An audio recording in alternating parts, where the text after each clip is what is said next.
اگر election commission کے فیصلے کے فیکٹس دیکھیں تو وہ تو اب بلیک اینڈ وائٹ میں موجود ہے، ان سے تو کوئی بھی شخص انکار نہیں کر سکتا، وہ جتنے بھی کمزور ہیں یا جتنے بھی مضبوط ہیں۔ لیکن اگر ہم حکومت کے پولیٹیکل ریٹیرک کو سنیں تو وہ تو یہ تاثر مل رہا ہے کہ شاید عمران خان صاحب نے کچھ سودا کر دیا، بہت بڑی کوئی غداری کنٹیمپٹ ہو گئی، انہوں نے غیر ملکیوں کے ہاتھوں پارٹی کا سودا کر دیا، اس میں پیسوں کی کوئی بہت بڑی غبن ہوئی ہے، مس اپروپریشن آف فنڈز ہوئی ہے۔ اب اس وقت پولیٹیکل ریٹورک میں اور فیکٹس میں ایک دوڑ چل رہی ہے، آگے کون جا رہا ہے اس وقت؟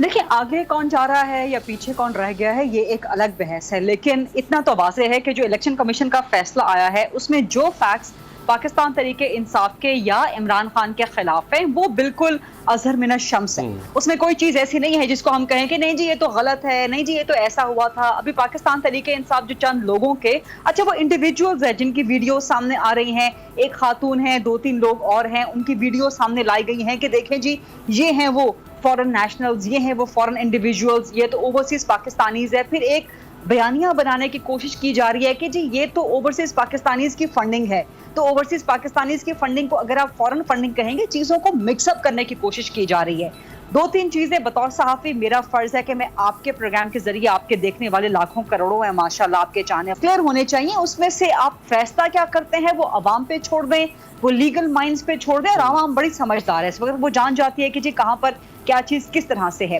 ایک تو عمران خان صاحب نے جھوٹا بیان حلفی، آپ اس کو ایفیڈیوٹ کہیں، آپ اس کو سرٹیفکیٹ کہیں، بٹ the thing is کہ عمران خان صاحب نے اپنے سگنیچر کے ساتھ ایک جھوٹا بیان، ٹھیک ہے آپ اس کو بیان حلفی نہ کہیں، آپ کو بیان حلفی سے اگر بہت زیادہ پرابلم ہے یا آپ اس کو سمجھتے ہیں کہ نہیں جی یہ ہمارا موقف نہیں ہے، ٹھیک ہے آپ اس کو سرٹیفکیٹ کہہ دیں، لیکن سرٹیفکیٹ بھی تو آپ نے جھوٹ پر مبنی، آپ نے اس میں غلط بیانی پر مبنی پیش کیا نا۔ اب آپ اس کو جو بھی کہیں کہ جی وہ میری رسپانسبلٹی نہیں تھی، وہ اکاؤنٹنٹ کی رسپانسبلٹی تھی، بھائی آپ کی پارٹی ہے، آپ اس پارٹی کے لیے ماشاءاللہ 22, 23, 24 سال سے جد و جہد کر رہے ہیں، اور آپ ہمیشہ سے ایک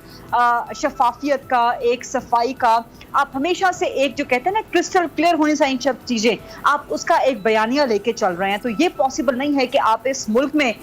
شفافیت چاہتے ہیں۔ سبسکرائب کریں اور بیل دبائیں تاکہ کوئی خبر رہ نہ جائے۔